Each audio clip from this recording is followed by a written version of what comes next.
welcome to the latest edition of Move the Needle. Here with my co host, Jay Wilcox. I am Lee Grigsby. Jay, how are you doing, sir? How are you feeling Very today? well, very well, thank you. Good, Yes. good, good. Um, I want to start off by apologizing to our viewers and or listeners that we have not been able to fulfill our monthly episodes, but um, yes, we also have lives, and scheduling is quite challenging. but I think we were talking right before we started the show, and that our premise is still the same, right? Our focus Mhm. is still the same in providing a space for opening conversation about these challenging things, right? Yeah, Not absolutely. not just the US, but across the world, although we may have a bit of a US focus at the moment. Seems to be the epicenter of the um I don't know what word to use, whether it's Well, chaos, the insanity. chaos. Yes, let's say the Yeah. political landscape, to Yeah. put it in sort of easy to swallow terms. There you go. That's a nice way to say it. But is there anything you'd like to share before we get into um, some of our clips and topics for today? I, no, no, in respect to what you have just mentioned, Hmm. the point of the so much focus going to the US or being drawn by what's happening in terms of US politics, US foreign Hmm. policy, um, it's it's inevitable. It's normal to a certain extent because obviously what happens there does have far-reaching consequences. Hmm. But um, I found myself, I have found myself getting a little bit frustrated by the fact that it's overshadowing other really still very important events happening around the world, and all this Hmm. attention is going to the US. And actually, we still need to keep an eye on those other things that are happening. And this Yes. is, I'm concerned that people are taking their eyes away from very other concerning areas and events, Hmm. and just becoming bogged down in what the rest of the US is getting totally bogged down in. well, well, are you saying, and I'm saying this tongue in cheek, of course, you guys. Are you saying that the world does not revolve around the US? Is that what I'm hearing? And I agree with you 100%. While there are things to look at and focus on, because there is far-reaching influence from what happens inside the Hmm. US. It it cannot stop what what the rest of the world is focusing on with other important things that are non-US related. Hmm. Very, very true. And I'm gonna go out on a limb here and say I'm not sure the general American public understands that there are many important things just as important as what's happening inside the US that are happening outside the US, you know? Yeah, Um, there so are. I want to use our platform and our show to also bring those things to light as well, you know? Hmm. Hmm. Um, Absolutely, yeah, absolutely. because this is the space to discuss those things for sure. Well, I mean, there's all In the whether it's the war in Sudan, the huge Mhm. terrible situations that are currently happening across the Darfur region, to Yes. the terrible plight of the Afghanis, which is still ongoing without resolve of any sort of decent sort. Yes. What's happening with the Uyghurs in China. There's Hmm. so many really important issues, and obviously not to mention Palestine, Gaza, Ukraine, etc. But Yeah. those Yeah. issues which are really, really of fundamental importance, and we need to be paying attention to them. we have to be paying attention to them. Central Africa, in the Congo area, Yes. where there's that Frequently. turmoil from decades old tribal resentment is bubbling up again. Yeah. And of course the US is important, but I think sometimes we just need to take a bit of a break from some of the craziness that's happening there and open the eyes to the rest of the world. Absolutely.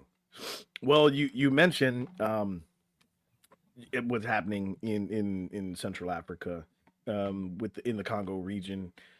I want to play a clip, a couple clips actually, about and you've heard me mention this before, either when you joined the show or in future, or not future, in past versions of Move the Needle. A lot of I don't even know how to put it, right? But a lot of the disparity, a lot of the inequity, I believe, from having done research, from having read things, has come from colonialism and the colonial period. So I want to play a few clips, and then we can kind of talk about those and discuss them. But let me play them, and we'll go from there. All right? So let me play the first one here. Smash up everything that other civilizations built, loot what they built, pillage, steal, even steal their ideas and their concepts and their philosophies. And then you sit on top of this mountain of stolen goods and declare yourself to be rich because of your own merit. And imagine telling this lie to your children, to your own children, to your grandchildren, generation after generation. How do you think that's going to go? You didn't invest in creating actual merit. You cheated, you lied, you stole, you brutalized. And then you tell your own people that everyone else in the world has nothing and you have everything because of how much better you are than everyone else. How long is that lie sustainable? I mean, these are people who actually have civilizations, who actually created and built and accomplished and didn't just pillage and plunder. And there's still those people today, even though you have oppressed them, there's still those same people. And you're still the way you are. I mean, a good example actually is African Americans. I don't know if you can think of a people who were more held back, more deprived, more sabotaged than African Americans. You took everything away from them and took them away from everything. They started in your country at less than zero, literally regarded and treated as subhuman, not allowed to learn to read or write or anything for hundreds of years. But you see, they come from a people of accomplishment to one degree or another, not a people of piracy and theft and appropriation. They come from a people who created and built and developed in their own countries, in their own land. And even though you did everything that you could possibly do to suppress them, to hold them down, to hold them back, and you're still doing that until today, nevertheless, I don't think anyone can dispute the fact that African Americans have become a global cultural superpower. And people like this, with a history like this, with a legacy like this, simply cannot be held back for any length of time by a people who do not have a similar history, people who have never actually invested in their own civilizational development. And that's the West. You're going to get left behind. You're going to get surpassed, and you are going to end up being nothing more than a footnote in history. Okay, so that's one clip. Hold on, because I've got a few more that relate to that idea. Okay, so let me go ahead and play this one. Money, didn't have any land, and they could do the math. They added. Say that again. The whole history of America is the history of rich white men telling not rich white people that their enemies are black and brown. It starts in the colonies of what would become the United States. Let's remember, during the colonial period, mid-1600s, there was no such thing as white people. I know some people who are now called white find that shocking, right? Because they think whiteness is real, right? But whiteness was created. Europeans didn't call themselves white. We didn't call ourselves white. We weren't all members of one big happy family. Are you kidding? Have you studied the history of Europe? The history of Europe was about killing each other.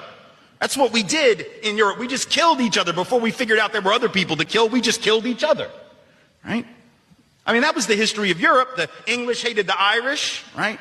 Northern Italians didn't even think that Southern Italians were Italians.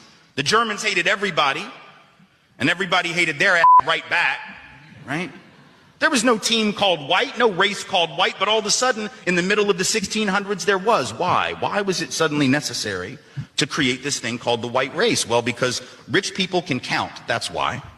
And so rich folks looked around, the ones that owned all the land, you know, in the colonies, the colonial elite looked around and they realized something, that they were heavily outnumbered by African enslaved folks, by European indentured servants who were just one level above a slave, or other Europeans who weren't technically indentured servants, but they were still peasants, didn't have any money, didn't have any land, and they could do the math. They added. Okay, so that's the second clip. If you got time, hang tight, guys, hang tight. I got one more to play. Let me make sure I can find the right one, and I think this is it. Have you ever walked? Oh, no, wrong clip. I don't think I loaded it.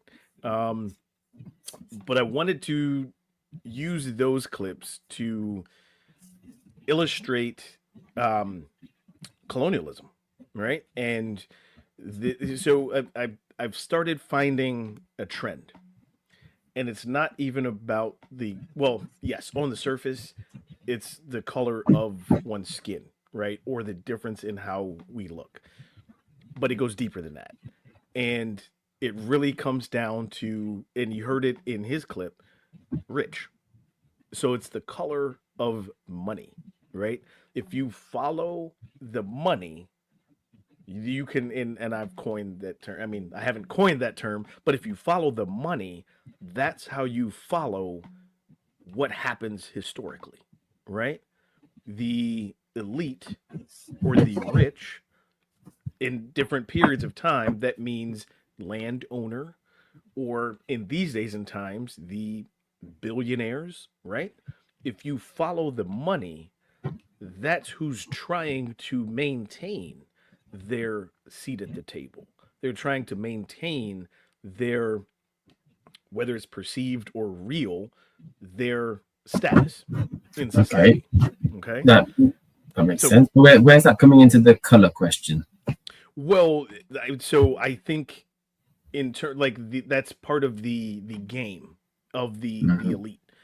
If you push it out as I don't want to call it propaganda, but if you put it out in the public sphere as, well, we, certain color, as he said, white, are better than black and brown people, that's the surface level of creating division, right? But if people really take a stock and take a look at it, the division really is about financial status, not about color status. That's really where the issue is, because there are socioeconomic folks or poor folks have way more in common with minority black and brown folks than they do with rich folks. That's it. That's putting it in a nutshell, you know. Well, I think yes. I mean, throughout history, it is very clear that when you're wanting to protect your wealth, power, status, the money and the power is important. So you do, one did do everything that they could in order to maintain and safeguard that. The color issue never necessarily needed to be pinpointed. It's an easy option. Yes, it's the low hanging fruit to pick from first. That's the easiest way to divide. Oh, you look different than me, so therefore, in my opinion, I'm better than you. That's absolutely. Yeah. I mean, the peculiar thing, of course, is that very often, if colonialists interacted and operated alongside other wealthy, rich, powerful people in those lands, there often wasn't animosity, there wasn't dislike, because they saw each other as power-wielding equals. Mm-hmm. I mean, Africa, the West African countries, the West African tribal leaders who also entered into those contracts or negotiations to sell to the white traders. Mm-hmm. They were all sort of playing the same game to a certain extent. Yes. Very much the same way when the English from the East India Company in India, Mm-hmm. when they were dealing with the Mughal lords, they were treating them on the same level because they saw eye to eye. They were all part of the same elite. The Yes. color of skin wasn't important. It's the color of money that's important, and that's the key. 100%. Yeah. 100%. That I have been seeing that pattern more and more and more, you know.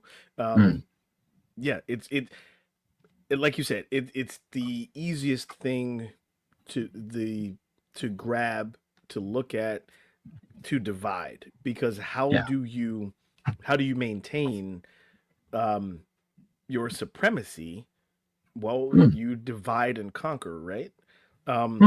As was pointed out in one of the clips, if your population, the population that looks like you, is outnumbered, how do you can't fight that kind of war and win. So how do you win? You start seeding division, right? And that, as we both know too, in many of these black and brown communities, or even the poor communities, right, where you're not elite, you might still be white but not elite. Mm-hmm. If you sow the seeds of division and start playing the blame game, well, this set of people is responsible for your hardships. Absolutely. Mm. You're already, well, you know, and there's another clip that I have that plays into that too. But yeah, it's easy to then sow those seeds of division so that the oppressed, if you will, or the lower status people start to believe it, because it resonates with their frustration and anger, as opposed to thinking, wait a minute, how do you know you're not even in my situation? So how do you know what is causing my situation? And if you haven't, now I want to take a footnote here, because this is what I've also found about the irony about capitalism. Is the one irony? Or only, yeah, there's only one. There's only one. There's no more than one ironic fact about capitalism. And that's also tongue in cheek. But one of the main things I found is that this belief of the trickle down economic theory, right? Mhm. But the elite, the rich, will, you know, have all this money, and they will do the right thing and invest and, you know, use their money so that it trickles down to those who have less, and that's what keeps the economy stable and moving forward. Mhm. I find that highly ironic that that's the belief. I'm waiting for that to trickle down and happen. You're waiting. Chicken I into would your own love- bank account. You're just waiting for Absolutely. this. Well, Yeah, I would love for the billionaires to share 1% with me. That would. I just find that hilarious. You know. well, of course. I mean, that is where it all becomes rather complicated, because it does call into the question of taxation and a fair and equal taxation system existing within the free market economy. And obviously, the original simplistic concept of capitalism doesn't delve a great deal into the nuts and bolts of an actual fair taxation system. Sure. It can. I mean, it can work. It can work in some cases. We see it work, and we see that through credit becoming available, which widely misinterpreted as free money, but it's there. This is this wonderful carrot in front of us. Then there is the examples which are held up to us as guiding lights and beacons of hope. Mhm. And of course, everything like the American dream. This is it. It's like that anybody can come from nothing, rags to riches, and it's Sure. all possible. The dream has to be maintained. The hope has to be there. Mhm. But of course, in much the same ways that through colonialism, people were doing all that they could to protect their wealth, power, status.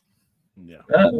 People will be doing the same now. The fact that the incredibly rich, not all of them, because actually a lot of the all. super rich are wanting to pay more tax, which That's is true.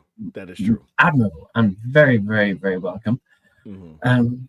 But the vast majority are doing all they can to hold on to it and play power games, and within the power wielding elite, and basically wield that power over the large parts of society as best they can, and they do it very well, very, very well indeed. Yes. Yes, and very, very, very little trickles down, but just enough to look good on a Netflix series to give you the illusion that you can make it one day. Well, you put it perfectly that yes, we are generalizing.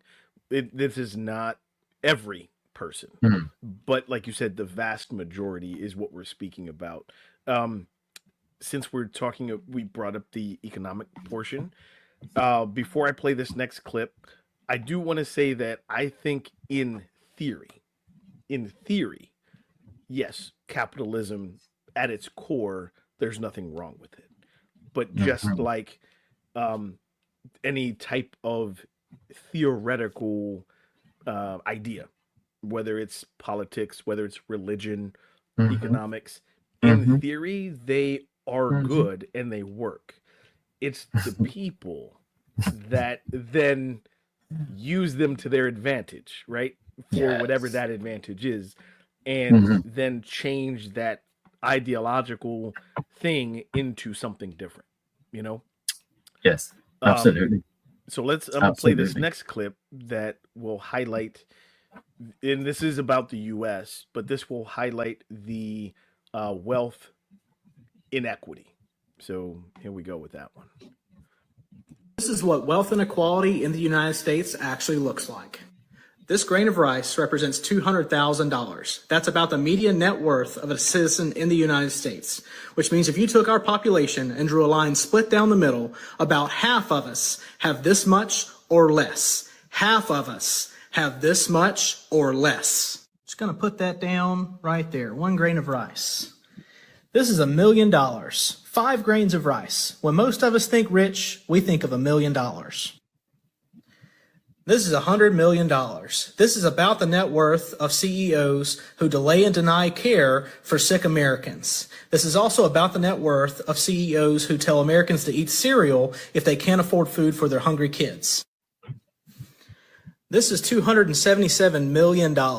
This is Elon Musk's personal investment in the 2024 elections. This is what he spent to buy the presidency. This is $1 billion. This is the approximate net worth of Vivek Ramaswamy. Only 800 people in the United States have this much money or more. As a frame of reference, think about how many people you went to high school with. Only 800. And this is $6.3 billion. This is the approximate net worth of Donald Trump. He recently said in an interview that he doesn't think he can bring grocery prices down after running his campaign on a promise to do so. He also blames immigrants who have less than a fraction of a grain of rice each for a lot of the financial troubles facing our country. And this is Elon Musk. He's worth $400 billion. He spent $277 million on the 2024 election cycle, while we have homeless veterans on our streets and hungry kids in our schools. This is what actual wealth disparity looks like in America. Each grain of rice is worth $200,000. And Elon Musk also wants to fire 75% of our federal workforce, which includes a majority of veterans. He wants to fire 75% of these people who have a single grain of rice trying to earn a living and feed their families because he says that that's inefficient. Musk, Ramaswamy, and certain members of Congress also want to consider cutting social welfare programs to support people with less than a single grain of rice from going into poverty. They want to look at cutting these programs because they believe that that's inefficient. Now that we finished the civics lesson, let's talk biology. Did you know that all human beings, no matter how much money they have, are all mortal? We're all made of flesh and bone, we all have to eat, and we all have to sleep. Each of us has only one life, and I encourage you to do something notable with yours. The American dream has been stolen from you. What happens to a dream deferred? A lot to unpack there. I found that so he was specifically speaking about the healthcare system and CEOs there, but I felt that was a great visual representation of the wealth disparity and the wealth inequity here in the U.S. Yes, folks, just for clarity, I'm one of the 1 grain of rice or less than 1 grain. Less than 1. Yeah. Yes. I fall into that category. But I just that was a great visual representation. If it take any character association aside, right? Just the financial part of that. If capitalism worked in theory without with the market setting prices and without manipulation from the humans, that actually would work. If you have that $400 billion, that then you would set aside 10% of that or whatever to trickle down, and it continues, water flows downhill, right? As we know, that's a natural thing. So in theory, that would work. But what we just talked about before that clip is that the people who have those things, they're trying to hold on to it. They try to keep it. They want to. I don't know how willing they are to share. So, well, I think it's always going to be a difficult balance between allowing the incentive to exist, because of course people work hard and they deserve to enjoy the fruits of their labor. Yes, but obviously in a society where everybody should be contributing to the betterment of everybody else, providing that's the governing notion of any society. yeah. Then it would be nice to see a fairer distribution of that wealth. But I do think that's very difficult to do at the same time as maintaining some incentive for people. That's true. I think, and you hit on a good point. What's the incentive, right? If you're hoping or wishing for that incentive to be internal, not everyone has the same internal motivation to help provide for their fellow humans. And that's everyone's right. Like you shouldn't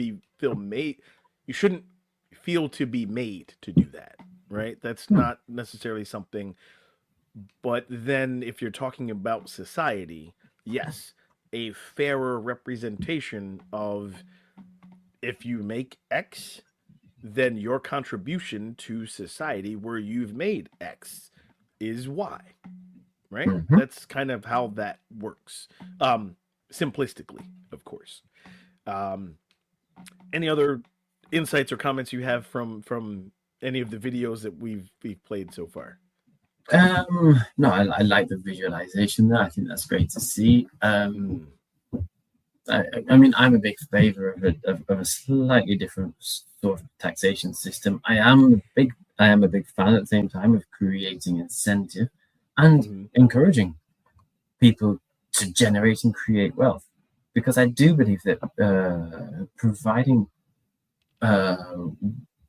wealth creation is done correctly, it can be encouraged to push others forward and create incentives for others. And I do believe that the trickle-down effect is very, very possible. Yes. I'm not saying I'm actually a great believer in capitalism. I think capitalism in a total free market isn't actually the best. I think you do need a little bit of government control, because at the end of the day, we are wonderful animals. Greed can set in very easily. It's one of those things. Well, you don't see it coming. I can imagine this. The dopamine effect, right? Like, so you get something and you gain something and it feels good and you're like, wow, like I did that, and then I want more. Right? Yeah, of course. I think that's a natural feeling. So if we're banking on humans being able to control that feeling, like, oh, I want more, I want more. How do you, unless you had training like us, we're civilized humans, we're civilized people. We don't give in to our greedy feelings. Yeah, it's not true. But no. My chocolate cupboard, of course, is full, as you can imagine. Yeah. So yeah, how do you even, and that's, I think, where you go back to you talking about incentive, right? Incentive and really having systems in place that make it fairer, a fairer system. Yeah. No, absolutely. But fair systems across, and oddly enough, this fair systems today have to. Fair is also a very relative word. It exists only within the concept of our current reality. I mean, okay, the idea of slavery is abhorrent to us nowadays. I mean, the idea of picking up another human, treating them as an animal, forcing them into labor because you see them as something less than yourself is just unthinkable. But it wasn't at that time, and it's not that. And I can't imagine what was going through their minds, but at the same time, I can't say that had any of us been part of that society, would we have thought differently? Would we have turned around and said, this is clearly wrong? Right. Possibly not. I mean, you go back and look at lots and lots of, for whatever reasons, lots and lots of cases. George Washington, a person who was revered throughout the United States, had slaves. So, I mean, what are you going to do? Go back to India. Young Gandhi was actually recruiting soldiers to fight on behalf of the British. Absolutely. Against other Indians. And no one talks about those things, right? Those aren't there's selective memory, right? Or selective, I don't want to call it revisionist history, but selective things that we talk about from different aspects of these very same people, right? Yeah. And I think we have to remember that that everything which is happening, we look at it now as wrong. And okay, we understand it's wrong, but things are done in a certain period of time through a certain perspective and a paradigm. And I think we've got better understanding of us, of politics, of humanity, I hope. I'm not saying it won't happen again. I'm not saying it's not going to happen. We're still evolving, yes, but you make a good point. So, Jay, let's take a break here. because you raised really good points and brought up two historical figures. I want to take a break and introduce some other concepts. Mhm. Well, not concepts, but have some other video clips and a great article that might be controversial about the U.S. Constitution and what it really was designed for. So let's take a break, y'all. And after the break, we'll be back with some more information for you to have conversations and critical thinking about. Hang tight.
All right, folks, welcome back from the break. This is the latest episode of Move the Needle. Co-host here, Lee Grigsby, here with Jay Wilcox, and we had a lot to cover, and there's a lot to digest from the before the break there.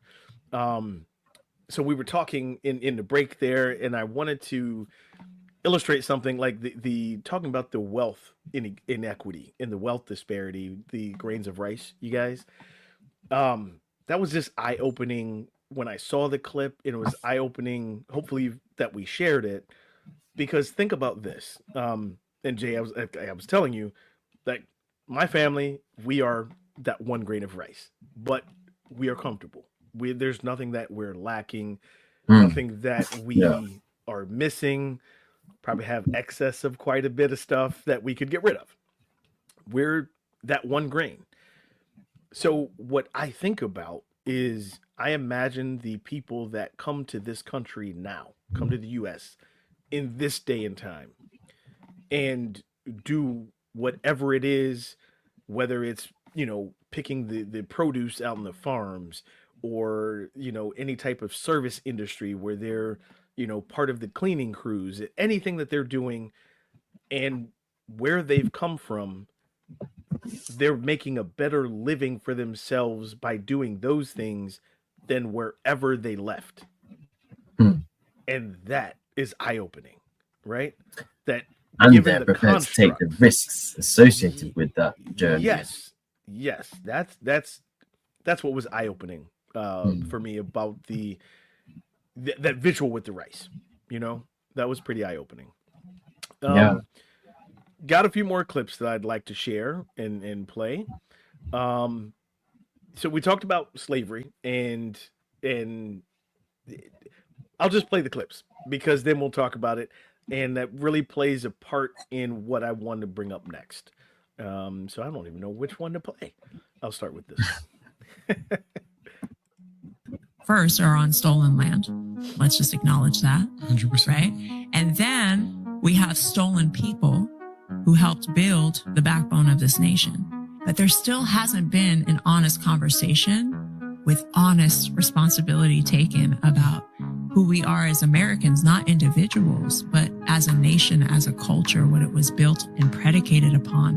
The only way we transform it is by honest, real conversations. And I think we're yet to really have that. It feels like it's hopefully getting closer. I think in a lot of ways it is getting closer, but in a lot of other ways, there's a conscious decision to try to roll it back. 100%. I mean, you think about a very popular slogan that's out there. It's Make America Great Again. What exactly does that mean? If we really think about it from a philosophical standpoint, when was it great? Right. And what did that greatness require? And who was in power and in charge? And is there an egalitarian space that exists? Or, what does that actually look like? And so I think we have to get bigger than what the media is positioning to us. And actually, it's my number one pet peeve, right? I think we are missing this skill of critical thinking. And I think as a mature society, we get to learn how to put our head on our shoulders and think bigger about a lot right now in politics, in the way things are run, in everyday things in social media. All of it requires tuning into our own truth and going, what's really here? I love that. The first part is the honest conversations and responsibility from a historical reference. The second part I love is the critical thinking piece. That, and I have talked about this before. I think that's part of why we're doing this show, is to provide information, open up the space for the honest conversations, but also provide the space for critical thinking. Whatever information we're providing, don't take our word for it. You can fact check. Now, we've done our homework to try to fact check as much as we can, but use your own critical thinking and look at these concepts, look at these ideas, look at the information that we are sharing, and do your own critical thinking about this too. And then you take that critical thinking to your own circle, right? To the people that are in your inner circle, and you start branching out. That's having the honest conversation. And sometimes that requires looking in the mirror also, No, it totally does. But are people really doing that? I mean, it's like when you, first of all, critical thinking demands critical thinking skills. You actually have to develop those skills, which is something that should be taking place at school at an educational level. Are they actually, are they building that into the curriculum? Is it something that is trained enough nowadays? And also, do people want prickly conversations, or would they prefer to talk about what was on HBO? I mean, realistically, prickly conversations raises emotions. It gets people's tempers flared, and people can't deal with it because it's like, and it's okay to be offended. Don't worry, be offended. Right. Don't hate the person. Dislike the notion or the comment. Yeah. But learn to deal with it. Learn to play around with ideas and hit them back or swallow them, whatever. Or like you said, be offended, but then dive a little deeper. Why are you offended? Yeah, right? Reflect on your own offended feelings. Exactly. Yeah, because you might just find that you feel a certain way, which is why you would be offended, right? Absolutely. I venture to say the reason people don't like the and I love that, prickly conversations, right?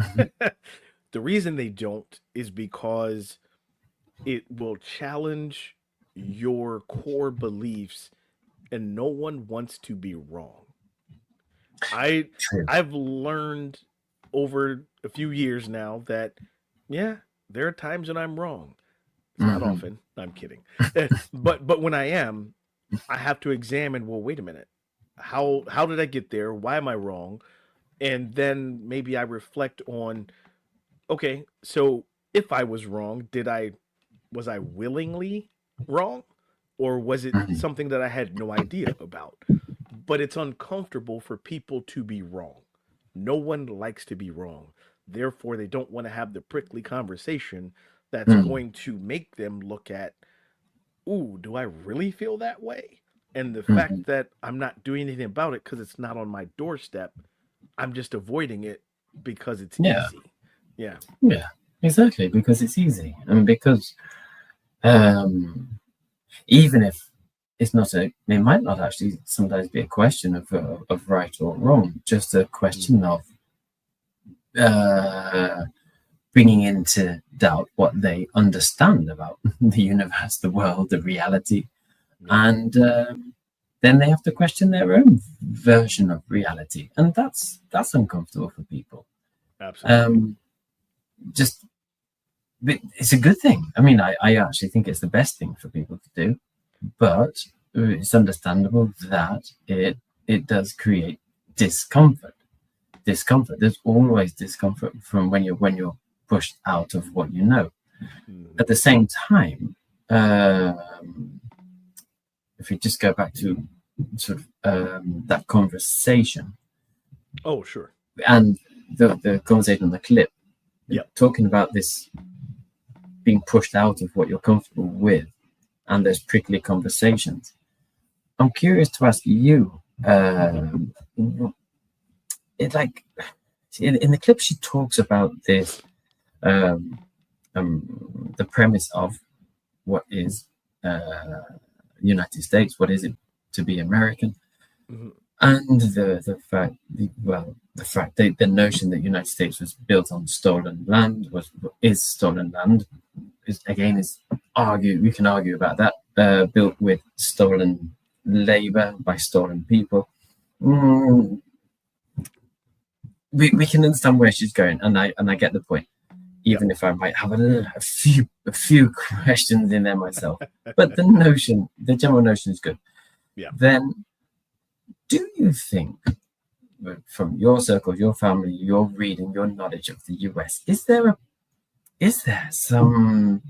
something in the American psyche, some undealt with underlying issues that could go back generations, and a discomfort about unspoken or unhealed truths that's eating away inside the communities or societies there? I can answer that one pretty easily. Yes. Okay. Yeah. Well, that's the easy answer, right? Yes. Um, the deeper answer is, I think, kind of what we talked about, being able to look in the because what you find is that people here in the US will say, well, that happened back then in the past. And I did not directly do those things, right? Mm-hmm. So that's when we start getting into the nuts and bolts of the systemic issues. And I won't even let's not call them systemic issues of the system itself that is the US, right? Mm-hmm. If we actually honestly acknowledge that, okay, it was stolen land, because how do you land somewhere, how do you sail from wherever and you get somewhere and there's people there and you claim it for yourself? That's Mm-hmm. just a basic thing. And okay, well, there's free labor here, as in stolen labor. We don't see them as human. They just do what we need to do. Mm-hmm. So now you're building with stolen labor on Mm-hmm. stolen land. Yes, if you acknowledge that from the beginning, it's okay to say that's how it started. But then now, once we acknowledge that, we can move past it, right? But we can't move past it if you want to say it's not true, or it didn't happen that way, or you Mm-hmm. ignore it and say, well, I didn't do it directly. No, you didn't do it directly, Mm-hmm. but there are those who benefit from that beginning more Yeah, so than others. definitely. That's and that's the we have not been able to come to that, and that's the hard part as a society, as a culture, right?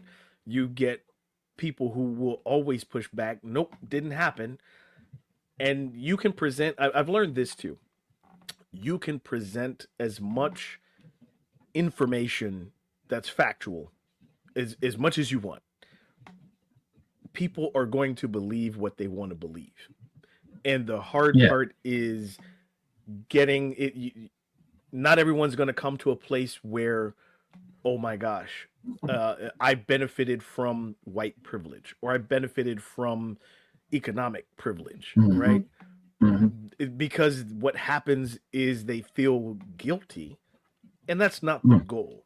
The goal is not to make people feel guilty, but it has Just to be acknowledged. acknowledged. Exactly. Yeah, absolutely. And I think that's probably, I think that's where we're at now, getting people to not feel guilty, but also acknowledge honestly, because then once you acknowledge honestly, you get to see, oh, you're starting from 0 or less than. So if you're starting from less than, and that was like in one of the other clips I played before the break, you're already behind. You're behind the 8 ball. You're starting from less than. I mean, 0. the disadvantage is just immense. Yeah, absolutely. I wanted to play a few other clips. These clips also kind of talk about what we're mentioning here in the U.S.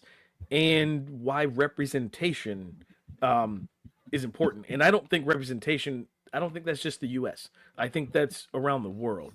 But let me play these clips and we'll discuss these too. Shoe store and said, bring me a pair of shoes. I don't care if it's a sandal, a flip-flop, Okay, you ready? Here's my next question. Have you ever walked into a shoe store and said, bring me a pair of shoes. I don't care if it's a sandal, a flip-flop, a boot. Bring me a pair of shoe in any color and any size and any style you want. Did anybody buy a pair of shoes like that? Ever? Okay. Not one of you, right? What makes me insane, right, is that when it comes to picking shoes, right, we want to pick where we get them. We want to pick the style, the size, the color. We want to make sure they're comfortable. But when it comes to picking who makes these decisions for us, right? When it comes to making these decisions about how safe we feel in our country, our air and our water, what our school district invests our money in, then what do people say? They're like, I don't want to vote. I don't want to talk about politics. I don't want to have anything to do with it. But yet, if we don't treat it like going to the shoe store, then basically we give these people a blank check to do whatever it is that they want. Elections are where we choose the people who make decisions for us. I think that people should exercise their rights and engage, because I believe that if you do not have a seat at the table, you were probably on the menu. Okay, hold that thought. Hold that thought about being on the menu. I want to share this clip next. Let me just show you some basic statistics from 2019. So the presidency and vice presidency, 100% white. The U.S. Senate, 91% white. I just have to point out again, the most diverse Congress we've ever had. The House of Representatives, 73% white. The current cabinet, 89% white. The governors, 98% white. Mayors, 88% white. Military advisors, just think about who we go to war with. 100% white. Federal judges, 88% white. Police officers, 80% white. The people who decide which TV shows we see, 93% white. The people who decide which books we read, 90% white. People who decide which news is covered, 85% white. People who decide which music is produced, 95% white. School teachers, 82% white. Full-time college professors, 84% white. Owners of men's pro football teams, 97% white. Owners of men's pro basketball teams, 98% white. The players, 75% black.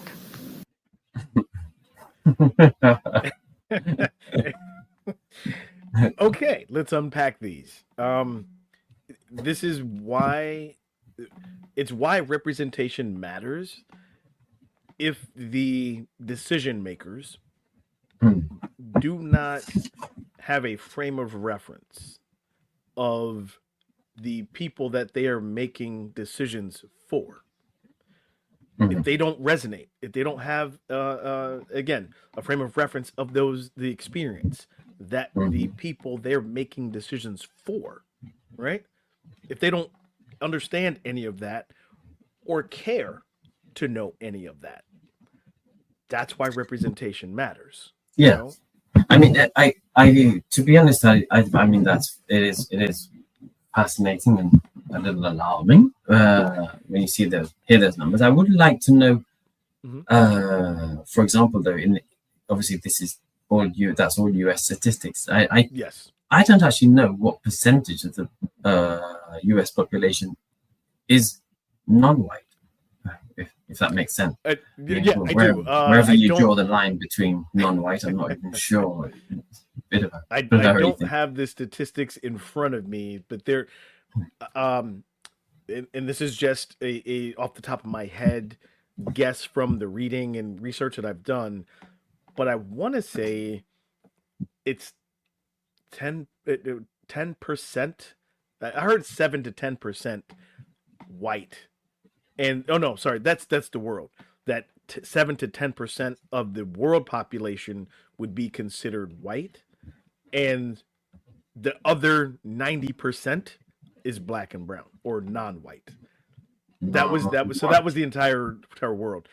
I don't know that to be fact. I have not done the fact checking on that, but in the US, I would say that I don't want to say it's 50-50, but I think the white population would be considered somewhere between 30 and 40, and the non-white, and so not just Black or African American, but again, Asian, Hispanic, Latino. Yeah, that would be like 60%, 60 to 70%. That's just figures off the top of my head. That's not having fact check anything at this point. I can do that for the next show, though.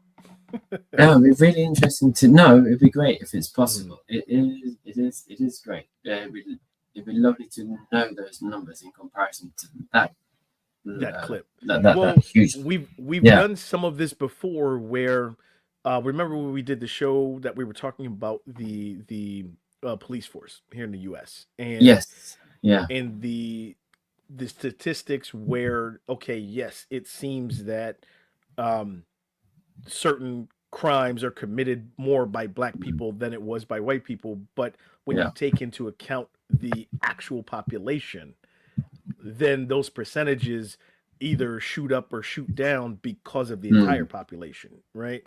So I will definitely do some research to get some statistical numbers. Yeah, if you that'd be great, because I'm sure that the white population is not 95%.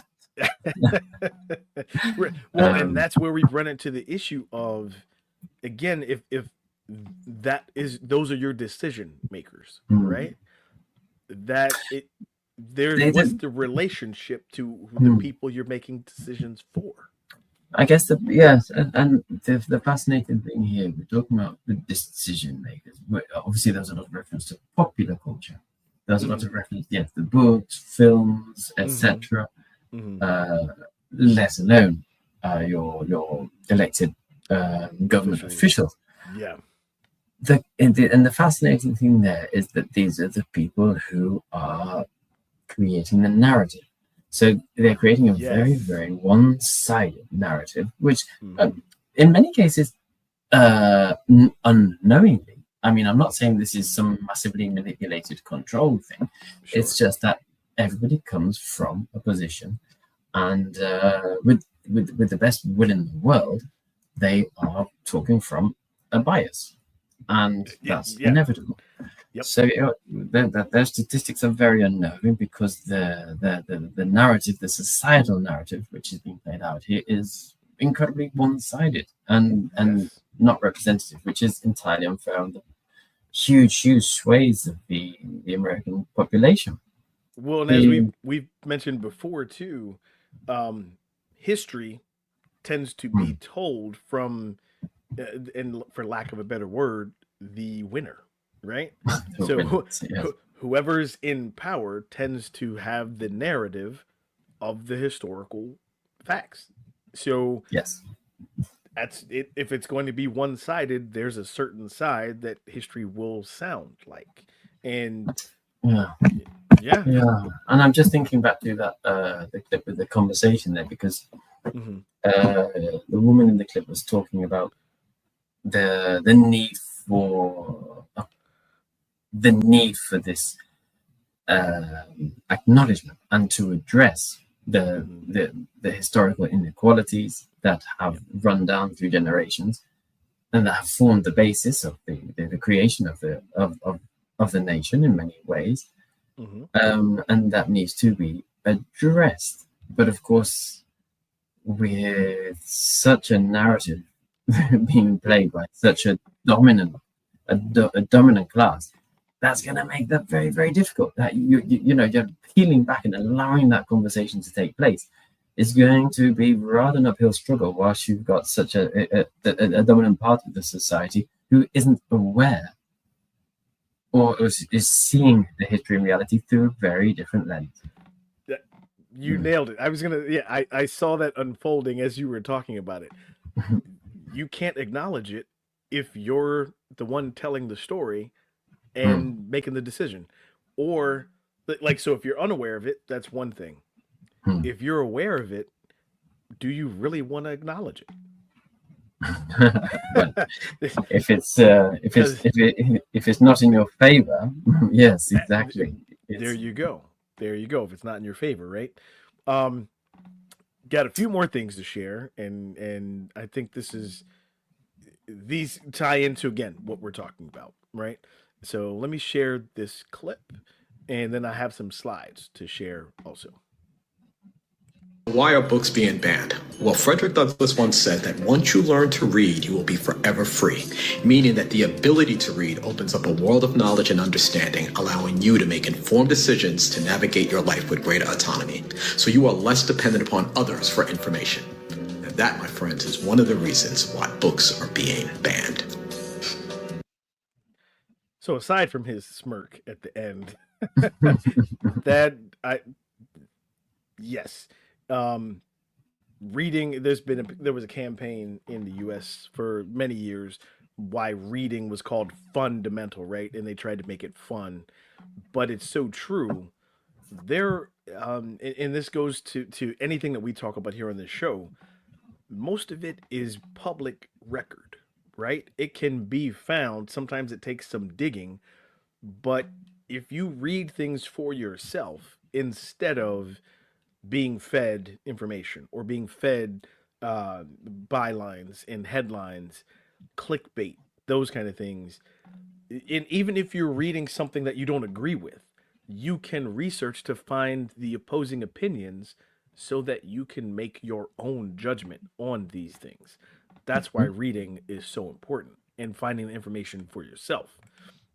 I want to share these slides because this book and this article talked about this book, but I found this interesting because this is from Professor Michael Klarman. He's the Charles Warren Professor of American Legal History at Harvard Law School. And he wrote a book, and it's called The Framers' Coup, The Making of the United States Constitution. And one of the things that stood out to me, he said that the early elites wrote anti-populism into the U.S. founding document. Okay, so what does that mean? Just off the top of my head, that means that, they didn't want everybody making the decisions. That is counterintuitive to democracy. But hold on, there's more. I feel like a commercial. But wait, there's more. So going back to the slides, so going back to 1787, when they had the Constitutional Convention. Before the convention, before the Constitution was actually ratified. Eldridge Gerry, delegate from Massachusetts, wrote this: "The evils we experience are from the excess of democracy." Now, they're talking about just coming out of the Revolutionary War, and I think it's ironic too, and they mention this in the book, that the term gerrymandering comes from the delegate Elbridge Gerry, right? And gerrymandering is a way to, how do I even explain gerrymandering? It's a way to sidestep the democratic process, okay, in order to get what you want. Yes. Oh yeah. You want to come out on camera? Do you have any insights before we move on to the slides, or? No, I think there's always a lot to be said about these things. There's in reference to the initial slide about writing anti-populism and the idea that we didn't want everybody to vote. Yeah. Along the same lines, we must keep in mind that the ancient Greeks, famous for inventing democracy, they did not let the whole population vote. It was not permitted. Only the elites were able to vote.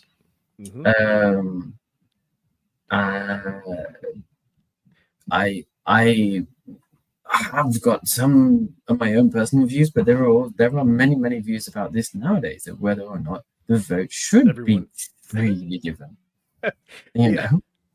I'll go on record and say I don't feel everyone should vote. I'll go on record and say, but if it's a right, this is great historical context, right? This is what we're talking about, and this is the acknowledgement that I think people miss, right? Yes, it's the elite, and elite by terms of, what did we say in the beginning? Financial status, not color, not race. Yeah. Elite. So in the book here, one of the aspects that the framers found troubling was the political influence of the voting public, and the voting public had large control over state governments. And again, we're talking late 1700s. This is shortly after the American Revolution. So then the Civil War, sorry. Not Civil, yeah. I'm getting all my dates mixed up here. But then what's lesser known is that our forefathers, our framers of the U.S., had anti-populist aims in mind when drafting the Constitution. They wanted to insulate the federal government from political accountability relative to the Articles of Confederation or the contemporaneous state governments. Basically, they did not want the voting public to have the same political influence over the federal government that they did over the local and state governments. That's basically what that's saying. All right. Yes. And so to understand this is why Michael Klarman wrote this book. So in the aftermath of the American Revolution, everything, I mean, you can imagine the depressed state that everything was in. Properties destroyed, the economics system was just destroyed, the money was depreciating, and we were not trading with the British Empire. So the economic recession was real. Eventually, what state politicians were doing, they began passing various debt relief measures, and these were popular with the farmers. But because also you have to keep in mind, back in these times, pretty much everyone was a farmer, right? This was an agricultural society. We had not reached this industrial society yet. Yes. Or the technology. So while the states were doing this for farmers and the relief was needed, it did not sit well with the nation's propertied or creditor classes, which included George Washington and many of his fellow framers. Okay? Yes, the U.S. forefathers. So Michael Klarman goes on to say that ordinary and elite Americans had very different perspectives on these laws. The debtor farmers believed the economic relief to be sensible and needed because of the economic contraction. The elites thought such measures were contrary to natural right, and they thought it was terrible policy. They believed the government was created to protect property and not redistribute it. So I just want to come out here and say that this is what we've been talking about. We're talking about the elites here, right?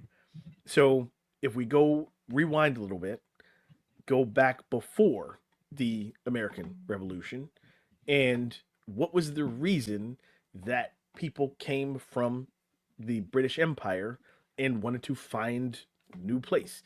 Not because of religious persecution, not because of, well, that's what we're told, right? Oh, they were no, they came over here because, well, I'm not elite at home, so maybe I can find a new place where I can be elite and own my own land. That's really what we're talking about, right? There were a number like that, yes. Absolutely. So now with that, oh, go ahead. Yeah. No, I think there was a fair mix of everyone, surely. I think that you're right, that there was definitely a huge number of people who saw opportunity because of the vast expanse of land and taking advantage of that. Yeah. Absolutely. That was on a massive scale. There were people who were actually less so from Britain for natural reasons after the revolution, because of course in the United States prior to the American Revolution there were wealthy owners of huge amount of wealth who'd come back from the East, from the Indias, and then could take advantage of going across to the Americas. But obviously then the newly formed American governments after the Revolutionary War decided to expel everyone who was remotely English sounding or looking. We don't want any European influence here. So it didn't last. This is why we left. we want to be in control of our own sandbox. Yeah. Exactly. Which is, well, it's fair enough. It's fair enough. Yeah. But as usual, the people who filter up to the top, they weren't always they weren't the right ones in many cases, and they weren't the ones who came from nothing. I mean, they were. We're talking about the elite. They were players already. Absolutely, and that's what this book talks about, right? So Washington and the compatriots believed that they knew why state governments had gravitated towards this political problem, right? And essentially, they thought that the governments were too responsive. Sorry, I got to say this again. That the state governments were too responsive to public opinion through direct elections, annual elections, small legislative districts, and the executives were weak and had no veto power. Ooh, that's a lot. So there's a lot more in this book, but there's a lot more from the article, but he sums it up by saying all of these measures that are the Constitution framers, it all added up to the Constitution, how they originally framed it. So it was, while it promised liberty to citizens of the nascent United States, also limited their political influence on the national government, and it says nothing about those it left out of the franchise entirely. That included women, enslaved people, and those who did not own sufficient property under the then existing state laws. Mm-hmm. So that's what I mean when the original Constitution. In context, if we're talking about the framers of the U.S. Constitution, we already mentioned that they were part of the elite class. Okay, they are protecting their part in creating this government if it was already said that it wasn't meant to redistribute property, it was meant to protect property. So Yes. they're already setting it up. They are setting the stage. They are creating the context to keep the elite, and everyone else who's not already here. You're probably not going to get there. We'll help you out a little bit, but you're not going to get here, right? They're setting the stage for this already. So yeah. Oh, yeah. Go ahead. No, they are setting the stage. They set the stage. They set the stage very, very well. They put the system in place, and it has worked for the last however many hundreds of years. You know. Well, I think that's the thing. But as we know, no system is perfect, and for all its faults, the American democratic system is still actually one of the best on the planet. We can always pick holes in everything, but I think we should also recognize that it does. Yes, it's not completely falling apart. The sky is not falling, even though it seems like that. The sky is not falling. So there's a few more. So this is what he ends with, right? That we should try to improve the Constitution so that it better serves the needs of today rather than blindly revering it, right? And that's what has happened over the years with the constitutional amendments. It has tried to address some of because again, if we take historical context, Black and brown people were not even considered human. They were property. And so as time went on, there have been constitutional amendments for women, for Black people, that have tried to close the equity gap, right? That's the thing. And who knows, maybe there need to be more constitutional amendments that amend it to make it work for these days and times. And I venture to say that's a hard, if you have the Supreme Court, U.S. Supreme Court, yes, there's a conservative leaning because it's the judges there now. Whether you're conservative or not, I cannot imagine trying to interpret this Constitution. If you want to interpret it literally, that's going to cause a problem. If you want to interpret it from different precedents throughout the years, is there an easy, clear-cut interpretation? No. So that's the hard part with this initial Constitution and the amendments that have followed. Does it serve where we are as a population, as a culture today? Right? But that's a fundamentally important question for I think from most countries that have a constitution. Of course, in Britain we don't have a constitution, which makes it easy for the government. So we do what we want. No, basically, you can try and fight for your rights, but good luck. Yes, but that's exactly right. A constitution should uphold what it believes to be right according to law, and and what is generally considered in terms of rights or natural rights in terms of the US, which obviously was a great founding principle of the nation. Yeah. The other thing there that I find quite fascinating, I'd like to almost bring it back round to one of the very first clips you showed. Oh, sure. Mm-hmm.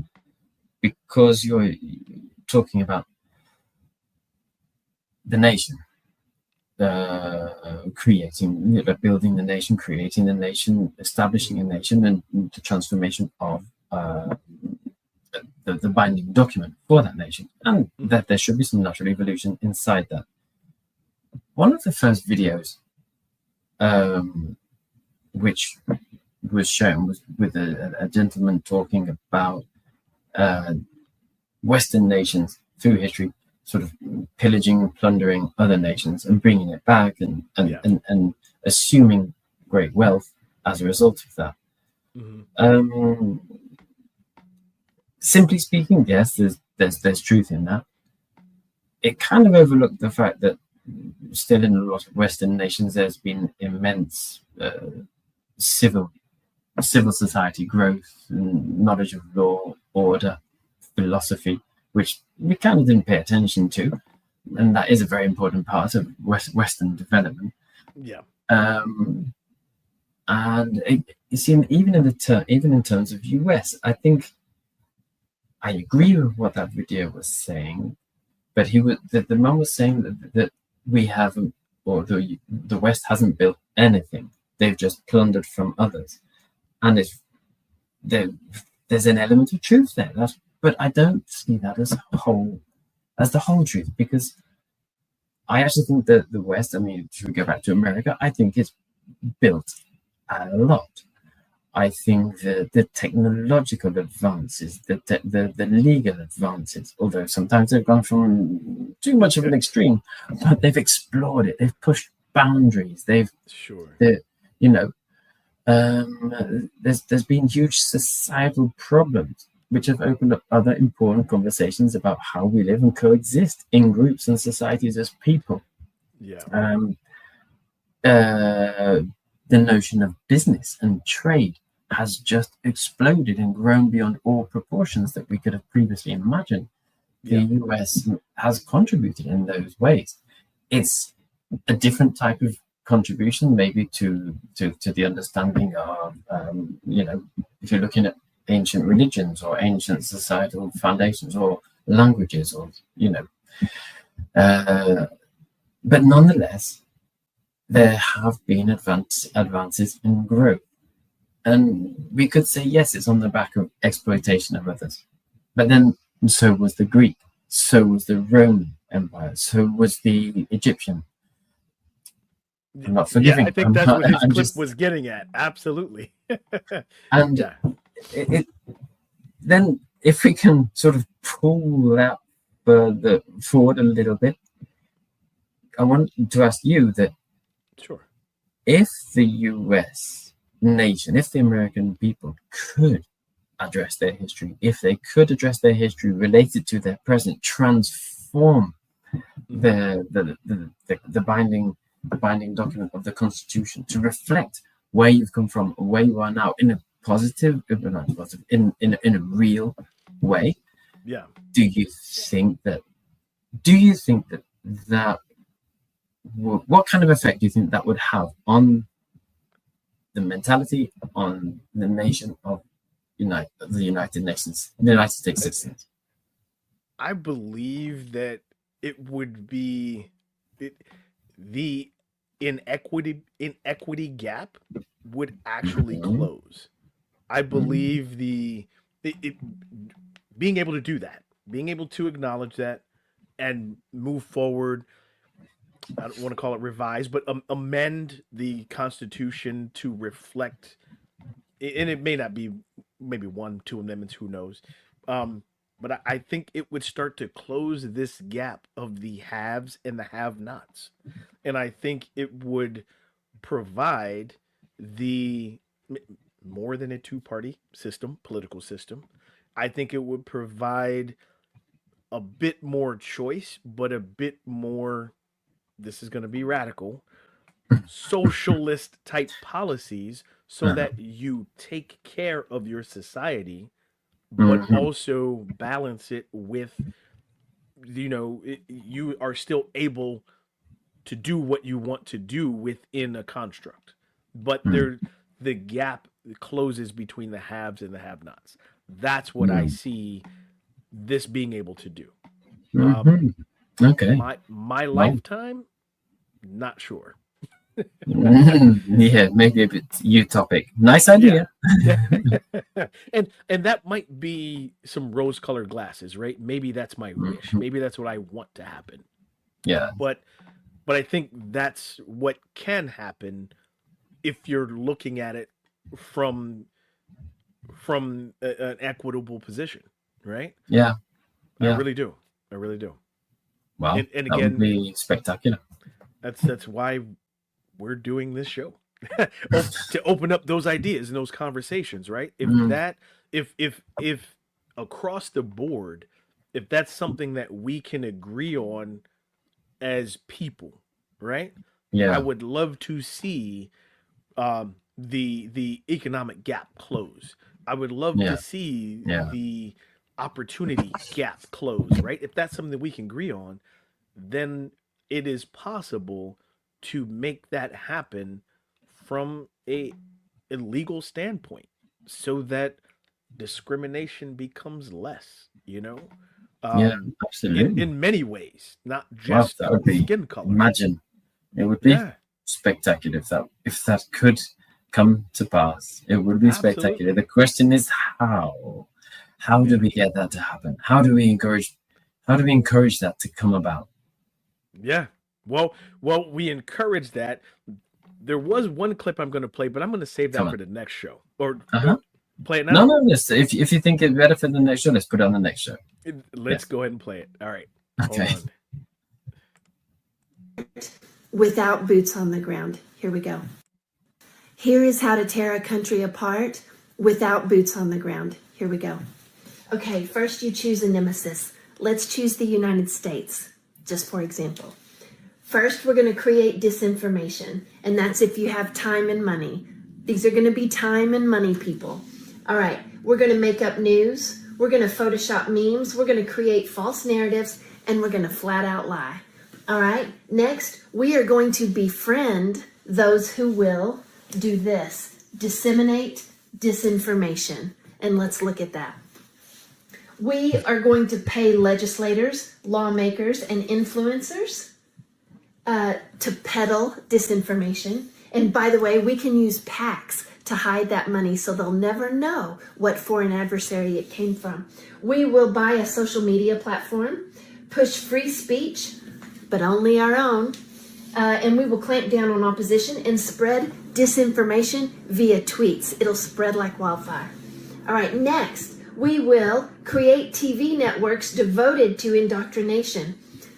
Thanks to Roger Ailes and Richard Nixon in 1970 for coming up with this wonderful idea, and Rupert Murdoch in 1996, bringing it to fruition with lots of money. Okay, read up. All right, we can spread disinformation via news every day, hour by hour, for years. It's the best way. Okay, next, employ bot farms. The bot farms will create Facebook groups, they will create fake profiles, and they will spread disinformation via memes and stories and videos that are just made up. This is an excellent way for a foreign adversary to come in and destroy a country. Don't tell anyone. All right. Next, coordinate with CN and NAR churches. Look it up. Use the Bible, guilt, and scapegoating to spread disinformation via the pulpit. Okay, when you employ all of these, and all of these are spreading disinformation, and you have people who work hard and don't have time to research things because they are working 1, 2, 3 jobs. They come home, they're tired, they see something that makes them angry, and they spread it. They will spread it for you. All you have to do is put it in front of them because they're already angry. Okay, what that will do is break us as a country. It will divide us very quickly. Friends, family, broken. All right, the cure for this is to not put people in power who have no courage, no integrity, no character. But it's kind of too late for that. So what we can do is put people into power, elect people who have that. Because these are a danger to democracy. Courage, integrity, character. These are things, if any of these people wanted to wake up tomorrow morning and be a better human, they could do that. That's their choice. Because I'll tell you what, money cannot buy character, and it cannot buy courage. That's it. So I know that's a lot going on with that clip. No, it's good. It's very, very funny. I like it. It's marvelous. That's why I saved it for last, because It's with all of it, you can either relate it to today and now and what's happening, but it also, like, you could apply some of that to historical context as well. We've mentioned it throughout the show. The elite, the framers of the Constitution, trying to insulate the federal government from the voting public. What? So yes. I think she nails it with what's the cure? Courage and character, right? Like Integrity, and integrity. Yes, like those. And if anyone is curious, like if you feel frustrated that can't happen with your general election for your federal government, and not just here in the US, but any country, you got to start with your local governments and municipalities and elections, right? You have much more influence with character and integrity and honesty in those spaces. And it's like the ripple effect, right? You take the rock and you throw it into the pond. Well, the ripples do go out, and that energy, whatever it is, positive or negative, radiates out. So if you take that pebble into your local, the small school board, right? Whatever it is, but then take that integrity, honesty, and courage into those things and doing what's right because it's the right thing to do, not because someone told you or it's there are many things that are right to do that may not be your own perspective. That's how it begins to change. So exactly. Yes, absolutely. Yes. Yeah. Well, Jay, any final thoughts with today's show before we wrap it up? I know that's we unpacked a lot today. There's a final thoughts. I just think it's very, how can I say this simply, very easy to say. Very, very easy to say we need to move past the color issue. But that's essentially what we need to do. We need to see what's really underlying all of this, what's been underpinning it for centuries. Yeah. I mean, okay, that you can't just walk into a community and say, forget the color issue, because that, right, imagine me walking into a black neighborhood. Well, forget the color issue. Yeah, it's not very well for a white middle-class man to say that.